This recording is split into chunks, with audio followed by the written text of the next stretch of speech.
lição desta semana focaliza a relação entre a pecaminosidade da natureza humana decaída e a falta de paz interior. A inquietação é aquele descontentamento persistente com a vida, quando as pessoas lutam contra circunstâncias que não estão de acordo com suas expectativas e falham tragicamente em aceitar quaisquer outros termos que não os seus.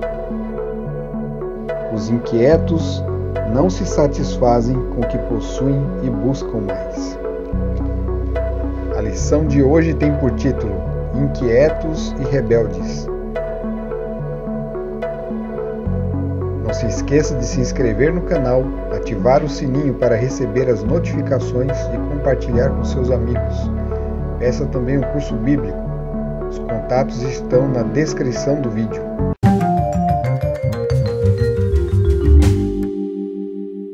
Olá para você que é inscrito aqui no canal Pão do Advento. Voltamos para mais um estudo da Palavra de Deus. Iniciamos um novo tema aqui durante esse trimestre. Nós vamos falar sobre o descanso em Cristo. É isso mesmo, descanso em Cristo.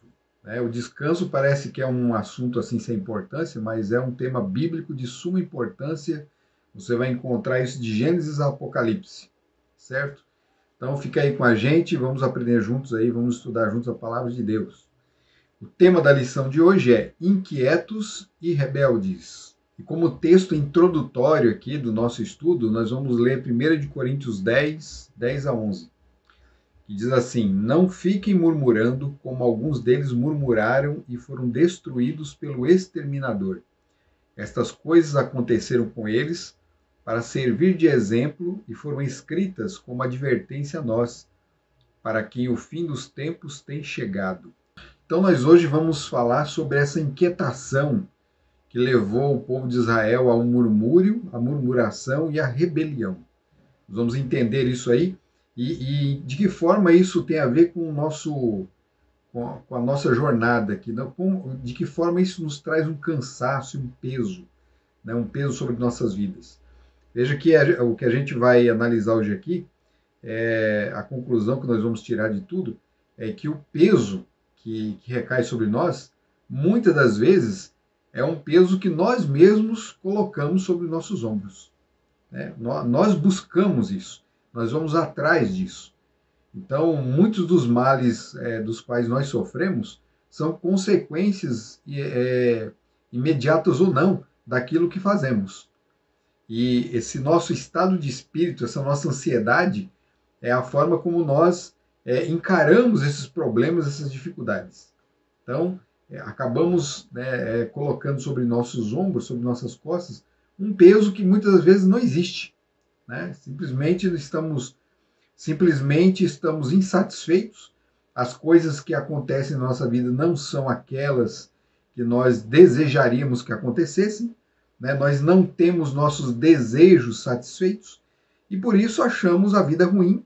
A vida ela não é agradável, a vida não é boa, a vida é penosa, a vida ela é um fardo terrível de se suportar, simplesmente porque não temos os nossos desejos realizados. Então, a lição ela vai nos ensinar que muito do nosso sofrimento resulta de nossa busca pela satisfação própria. E a lição, aqui o texto que nós lemos aqui para a introdução, ela nos fala da situação ela nos lembra do que aconteceu com o povo de Israel no Egito. Então vamos lembrar um pouquinho da história. Eu vou citar aqui uns 3 textos bíblicos para a gente fazer a nossa análise aqui.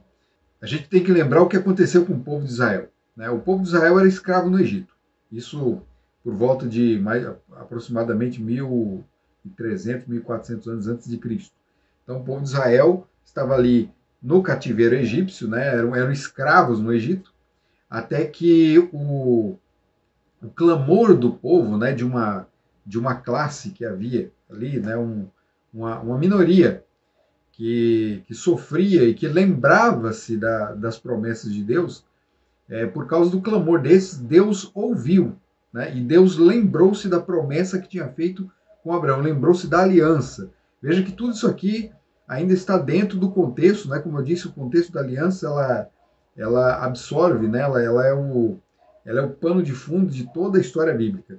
Então, Deus se lembrou da aliança, do pacto que fez com Abraão, e enviou um libertador. Né? O libertador aqui é Moisés. Então a gente não vai entrar em detalhes da história de Moisés, mas Moisés liberta o povo, e essa libertação se deu de forma maravilhosa. Deus se manifestou ali para o povo de Israel e para aquela nação do Egito de forma espantosa. Então, derramou 10 pragas para que o faraó libertasse o povo do cativeiro, para que Faraó deixasse que o povo fosse embora da terra. No fim, né, na última praga, o Faraó deixou. Mas depois ele volta, né, ele retoma suas forças ali e a sua rebeldia e parte em busca do povo de Deus que estava diante do mar. O que Deus faz? Deus abre o mar e o povo passa pela terra seca. E os exércitos do Faraó, quando tentam alcançar o povo de Israel, é pego ali, né, pelas águas do mar Vermelho, e morrem todos ali. Morrem os soldados, morre o próprio Faraó. O Faraó morre também, viu? Então, toda vez, toda historinha que a gente vê na TV, o Faraó sobrevive, volta lá para o seu trono. Não tem isso não. O Faraó morre no mar. Deus destrói os inimigos todos do povo de Deus. Então, não há mais perseguição egípcia após a travessia do mar. Aí o povo agora chega ao monte, recebe a lei de Deus e começa a jornadear pelo deserto. Deus passa uma série de instruções, se manifesta no monte. Então é um povo que viu grandes maravilhas de Deus, e todas essas maravilhas foram dadas para que eles tivessem certeza de que Deus ia cumprir a sua parte no pacto, na aliança. Só que o povo no deserto começou a reclamar. E é o que a gente encontra aqui no livro de Números, né, no capítulo 11, 12 e 13, nós vemos 3 episódios de rebelião contra Deus. Né? É lógico que a princípio é uma rebelião contra a liderança do povo de Israel, contra Moisés. Mas, em outras palavras, a rebelião não é contra o profeta. A rebelião é contra a mensagem do profeta, é contra a pessoa que deu a mensagem, que é o próprio Deus. O povo estava se rebelando contra Deus, estava se colocando contra a sua vontade. O povo não queria cumprir a sua parte no pacto, na aliança. Né? Lembre-se que na aliança existem direitos e deveres da parte do legislador e direitos e deveres da parte dos vassalos, né? Daquele povo com quem o governante fez o pacto. Então Deus ele cumpriria suas promessas, mas o povo tinha que também cumprir a sua parte. E o povo não estava cumprindo. Então qual foi a primeira reclamação? Qual é a reclamação que surge aqui enquanto estão no deserto? O povo estava numa região onde não tinha comida, era um sol escaldante durante o dia, era um frio terrível durante a noite, moravam em cabanas, né, não tinham as mesmas condições que eles tinham no Egito, que apesar da escravidão do Egito, eles moravam em casas. Né, aqui eles estão morando em cabanas no meio do deserto. E junto ali com aquele povo, né, a Bíblia fala que havia um populacho. Né, o populacho ali era, na verdade, grupos de pessoas que não eram israelitas, que saíram junto ali, que viajaram junto com eles, né, que deveriam aceitar a aliança também, mas que estavam criando confusão no meio do povo. E o povo estava sendo contaminado ali pelas murmurações daquele populacho. Qual é a reclamação que aparece aqui no livro de Números, capítulo 11? O povo reclama da comida. Como eu disse, o povo não tinha como plantar no meio do deserto. No meio do deserto não tem vegetação para eles não tem peixe para pescar. Então eles não tinham nada. Tinham serpentes e escorpiões ali no deserto. É isso que eles tinham. Mas Deus, no seu infinito amor, fazia com que caísse todos os dias o maná. Todos os dias, menos no sábado. Durante todos os dias caiu o maná, mas no sexto dia caía na porção dobrada, e eles guardavam o maná para o dia seguinte, para o sábado. Então no sábado eles tinham comida também. Então eles tinham comida todos os dias. O maná era um alimento completo para o povo de Israel, que nutriu o povo durante toda a sua jornada. O maná ele caiu desde quando eles foram para o deserto, desde quando eles começaram a sua caminhada, até o dia em que eles pegaram os primeiros frutos, quando entraram em Canaã. Bom, aquele povo, né, agora no deserto ali, naquele momento no deserto, começou a reclamar do alimento que Deus tinha dado, o maná. Aquele povo começou a reclamar do alimento que eles tinham ali no deserto. Né? Olha o que o texto diz. E o populacho que estava no meio deles veio a ter grande desejo das comidas dos egípcios. Também os filhos de Israel começaram a chorar outra vez, dizendo: quem nos dará carne para comer? Lembramos dos peixes que comíamos de graça no Egito. Que saudade dos pepinos, dos melões, dos alhos silvestres, das cebolas e dos alhos.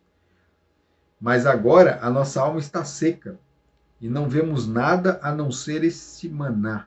Números 11, 4, 6. Né? Numa outra tradução vai dizer assim, esse pão vil. Né? Eles começaram a menosprezar o alimento que Deus havia dado, que estava dando para eles, um alimento que eles tinham em liberdade. Porque no Egito eles eram escravos, eles esqueceram da situação, né? Esqueceram de tudo aquilo que haviam passado no Egito. Estavam querendo voltar para o Egito por causa do quê? Por causa da comida que tinha lá, por causa das panelas de carne. Então o povo reclama com Moisés, né? Deus conversa com Moisés e fala assim, então, se o povo quer comer carne, então tudo bem, vamos comer carne. Então ele mandou todo mundo se ajuntar no dia seguinte ali, né, se preparar, se santificar, porque Deus ia operar uma maravilha. E qual é a maravilha que Deus operou? Deus fez com que uma revoada de codornas invadisse o arraial. Era muita codorna. E elas estavam voando baixinho. Então eles conseguiam pegar as codornas. Deus ficou dando codornas para eles durante um mês. E só que aí aconteceu uma coisa, né, com eles.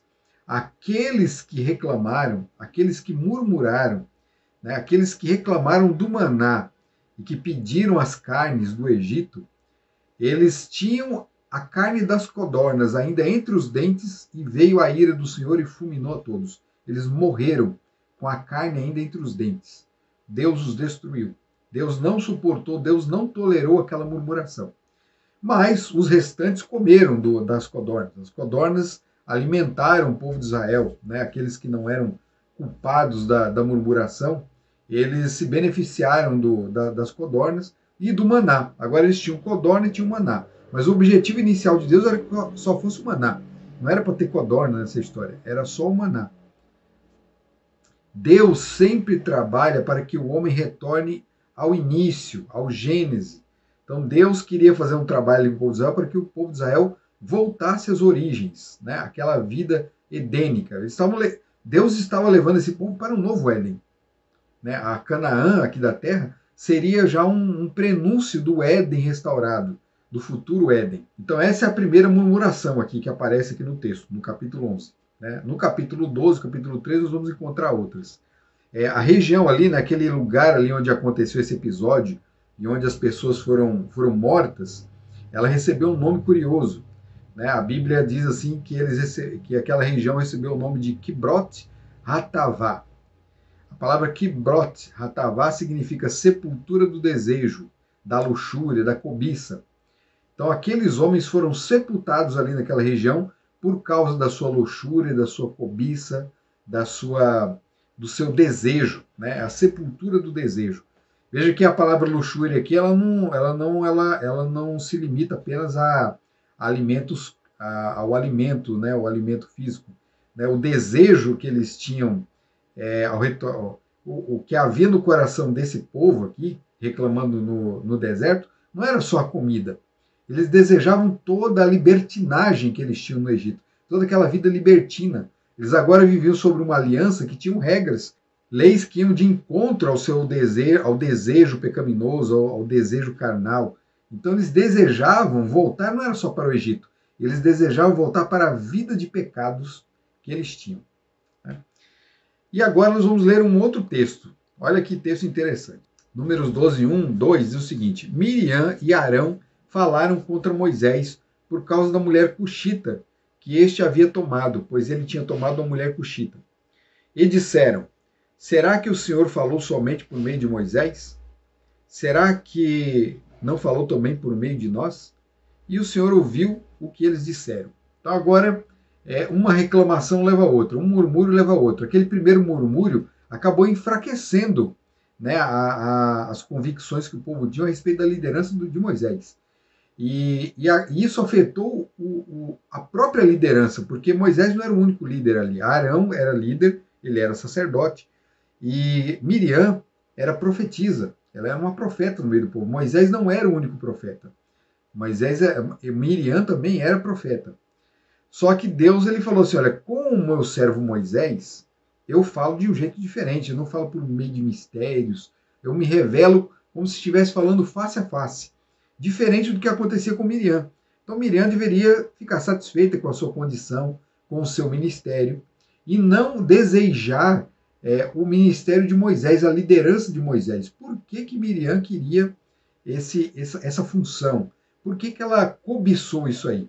E mais, ela além de cobiçar, ela começou a colocar defeitos, não só na liderança de Moisés, mas na sua própria família.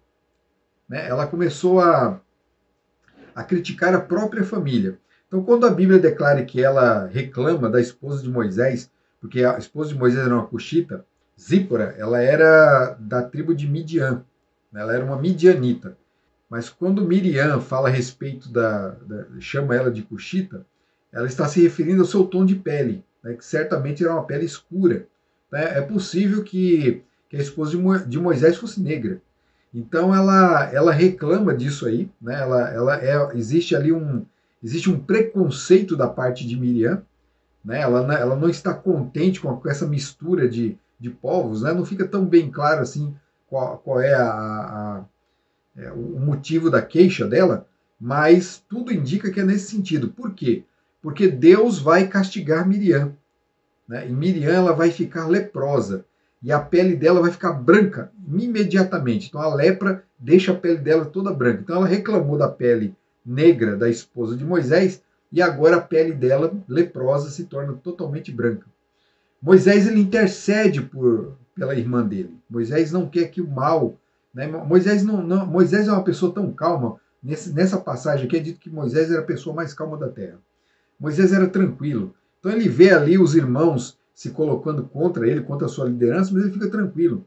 Ele só lamenta porque ele sabe que ao se colocar contra ele, não está se colocando contra ele exatamente, mas contra o próprio Deus.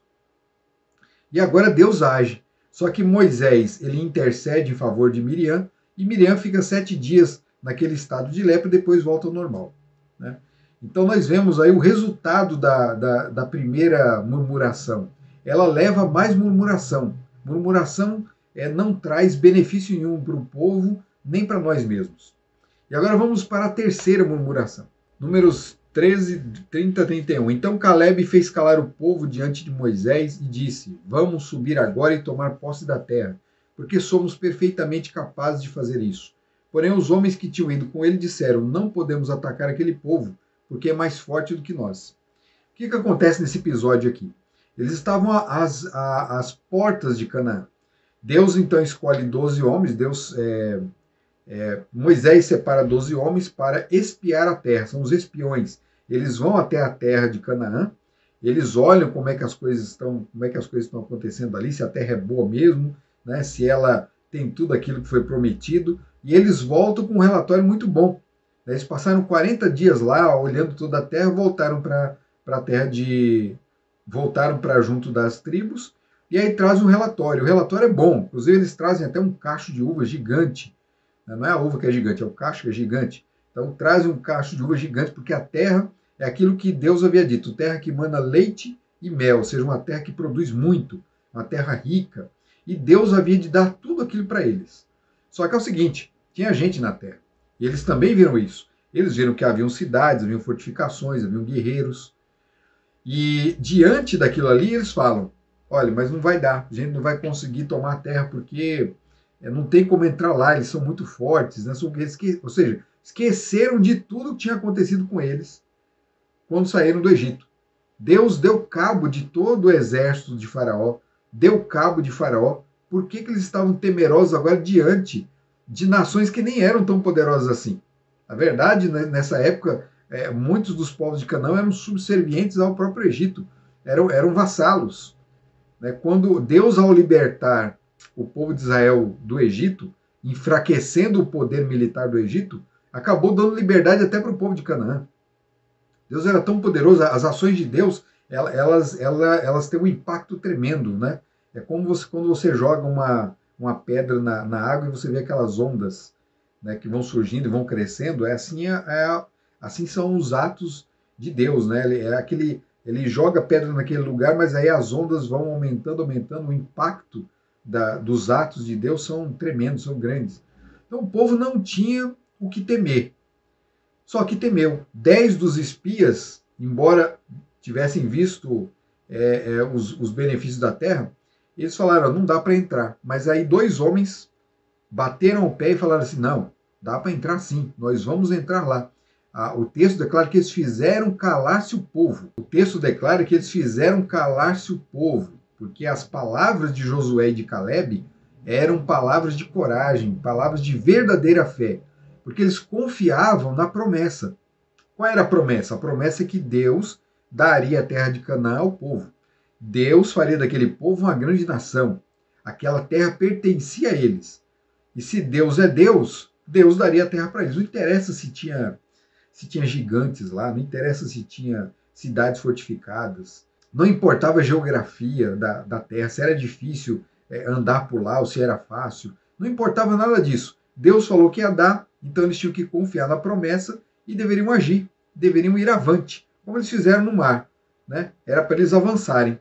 Ao irem pisar na água do mar, o mar abriu e eles andaram pela terra em seco. Ou seja, um Deus que fez uma maravilha dessas, abrir um mar, né? Tem coisa mais impossível? Abrir um mar. Será que nações inimigas iam ser grande coisa para Deus? Não era nada, não significava nada. E Josué e Caleb sabiam disso. Josué e Caleb sabiam que poderiam batalhar e vencer. E nós vamos ver no livro de Josué que foi exatamente isso que aconteceu. Né? O que acontece agora? O povo se revolta contra Josué e Caleb. Se revolta contra Josué, contra Caleb, contra Moisés, contra Arão, a liderança profética ali de Israel, e eles partem para cima com a intenção de destruir, de apedrejá-los. O povo agora desejava fazer com que Josué e Caleb se calassem de fato, de uma vez por todas. E nesse momento Deus intervém. Uma luz tremenda aparece no santuário. Deus intercede pelos seus fiéis, né? Pelos seus filhos. Intercede e agora vem apenas sobre o povo de Israel. O povo de Israel, aquele povo que não foi fiel, que não acreditou na promessa de Deus e que se colocou contra a liderança. Olha, veja que Deus tolera até a incredulidade deles. No momento que eles se colocam contra a liderança, a ponto de querer até matar o povo, aí Deus intervém. Aí Deus não tolera mais. Deus aparece agora e vem a sentença sobre o povo. Deus declara que aquele povo não entraria mais em Canaã. Eles foram tirados do Egito para Canaã. Eles não cumpriram o pacto, então não iam entrar mais. Aquele povo não entra. Então todo aquele povo que saiu do Egito junto com Moisés, eles não entram em Canaã. Quem iria entrar em Canaã? Quem foi aquele povo todo que entrou, que a gente vê lá no livro de Josué entrando em Canaã? Aquele povo são os filhos desses que saíram do Egito.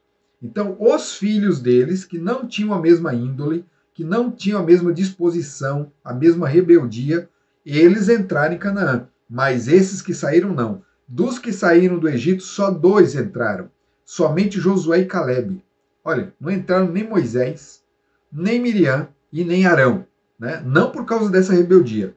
Moisés ele não vai entrar porque ele vai cometer uma falha também na sua liderança lá na frente.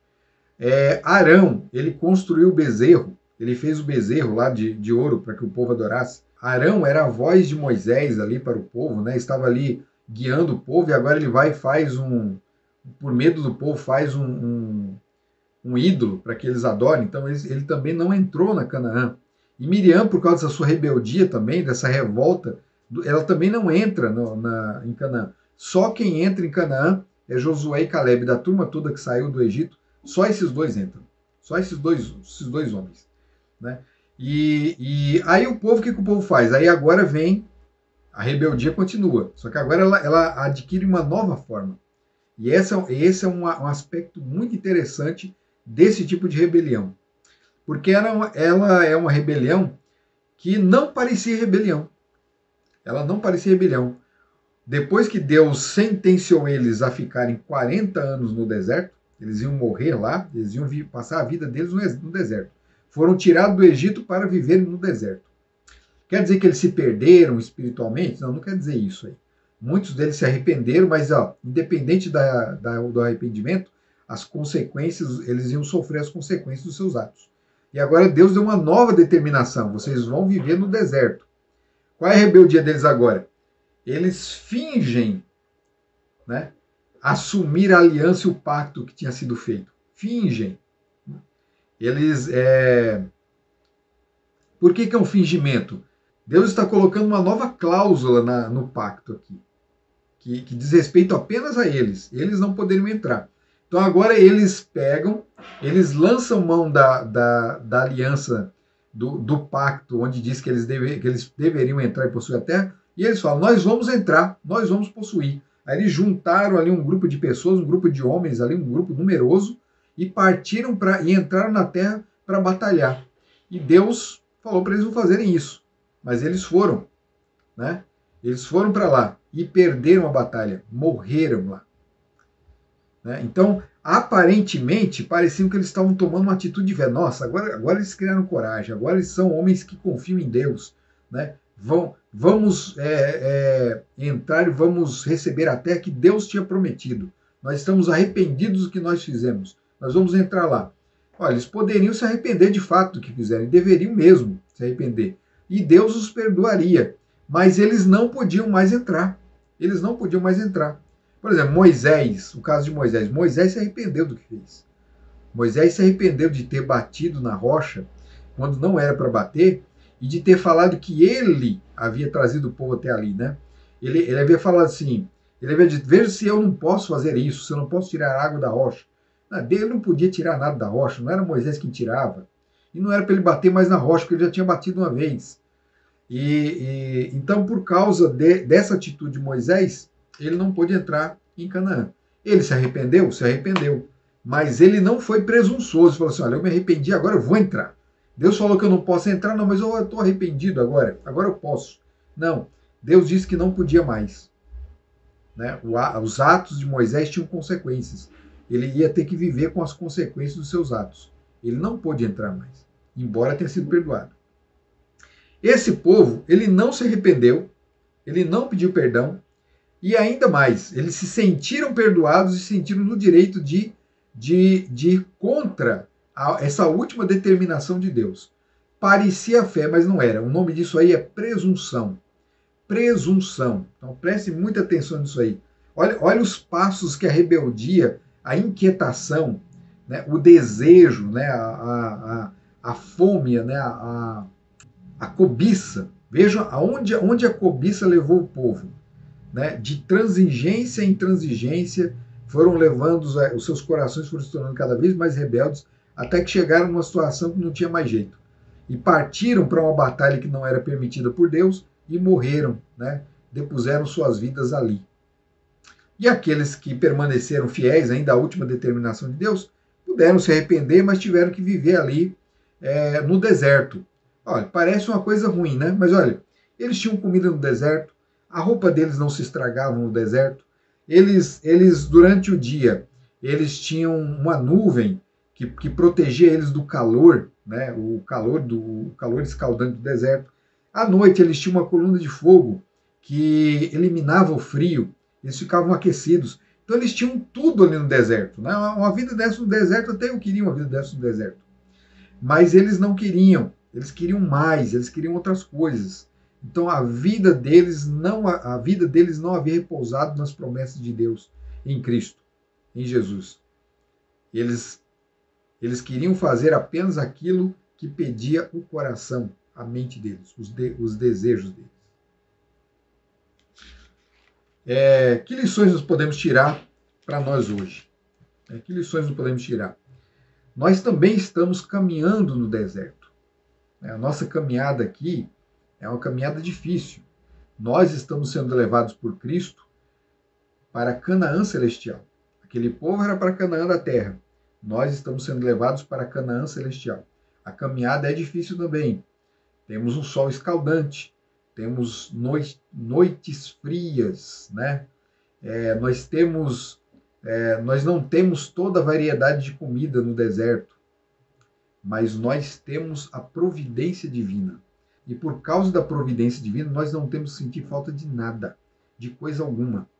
Porque o nosso pão é certo, a nossa água é certa, Deus nos sustenta, Deus nos protege, Deus nos libertou do cativeiro egípcio e nos acompanha nessa jornada. Nós não estamos sozinhos.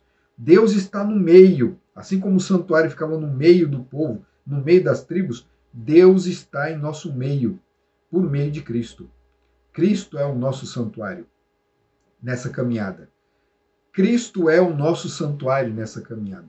Nós não estamos sozinhos e não temos do que murmurar, não temos com que nos preocupar, porque todas as provisões foram dadas.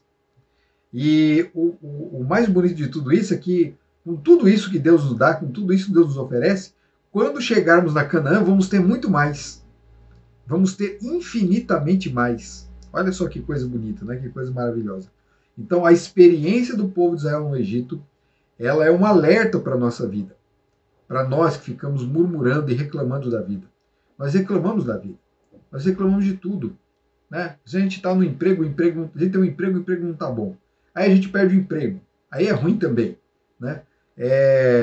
Aí a casa não é do jeito como a gente queria que fosse. O nosso estudo, né, não é, a gente não tem a quantidade de dinheiro que a gente queria. A gente não tem os bens que a gente queria ter. A gente sempre quer, e quando a gente tem, quando a gente adquire, a gente quer outra coisa, a gente quer mais. E a gente está sempre procurando mais. O problema não é querer ter. Né? O texto ele não está proibindo você, o estudo aqui não está dizendo isso, né? Porque é proibido você desejar ter coisa, de você ter aspirações, muito pelo contrário, você deve. Aquele povo almejava uma vida melhor. E Deus estava caminhando com eles passo a passo para levá-los a uma vida melhor. O que nós temos que fazer é o seguinte, é nos conformar com a caminhada de Deus, que é diferente da nossa. Né? Nós vamos passar por caminhos que às vezes nós não queremos passar, mas faz parte do processo. É um processo. Deus está caminhando conosco e vai nos ajudando nessa caminhada. Às vezes o caminho é muito apertado, Deus vai dar um jeito. De repente ele ficou muito plano e o sol é escaldante, Deus dá um jeito. Deus coloca a sua nuvem, Deus nos aquece com o seu fogo, Deus nos alimenta com o seu maná.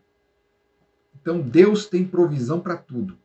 Então não se desespere diante das dificuldades e não reclame. Nós temos que parar de reclamar. Essa reclamação nos traz desassossego, nos traz falta de fé. Aumenta a nossa falta de fé. E o último detalhe aqui, a presunção. Presunção é um erro terrível. É um erro que nós caímos constantemente. Nós somos naturalmente presunçosos. Mas às vezes nós fazemos da presunção nosso estilo de vida. Nós trocamos a fé pela presunção. Quer ver um exemplo de presunção? Nós estamos vivendo aqui nesse período, um período de pandemia. E muita gente não quer tomar uma vacina porque acredita que Deus vai curá-lo, né, vai protegê-lo da doença. Então a pessoa fala assim, não, eu não vou, a pessoa não toma cuidado nenhum, porque também não precisa, porque Deus protege. Né? Vai para qualquer lugar, porque Deus protege. Enquanto que em momento nenhum Deus disse que faria isso. Né? A pessoa está lançando mão de promessas que nem existem. Ou está interpretando mal as promessas que existem. Quando havia doentes ali no meio do povo de Israel, por exemplo, pessoas com lepra, no caso da própria Miriam, mas Miriam não foi a única. Quando haviam pessoas com lepra no meio do povo de Israel, o que era feito? Aquela pessoa ficava em quarentena, ficava separada do povo. Tanto o povo não podia chegar perto dela, quanto ela do povo. Por quê? Porque havia transmissão. Mas Deus não é poderoso? Deus não pode impedir a transmissão? Deus pode impedir a transmissão, sim. Deus pode. Deus poderia curar a pessoa da lepra? Podia. Ele curou a Miriam. Né? Ele fez com que a lepra aparecesse e depois curou a Miriam. Deus podia. Mas Deus não fazia isso constantemente. Deus deixava com que as coisas, com que o sistema de coisas funcionasse naturalmente. Todos os eventos. Né? Nós vivemos uma vida de causa e efeito. Então, se você tem uma doença transmissível, você pode transmitir.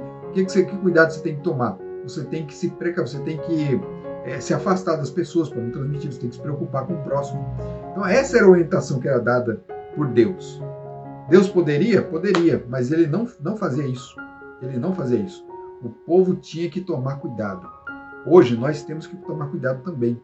Então, isso de sair por aí falando assim, eu tenho fé, Deus vai me proteger, não preciso nem tomar vacina, isso é presunção, isso não é fé. Então, siga os caminhos aqui, façam o que é certo fazer na terra, cumpram, né, os desígnios, os propósitos, as determinações da aliança, e a sua vida será uma vida de paz. Que Deus abençoe você. Até o próximo vídeo.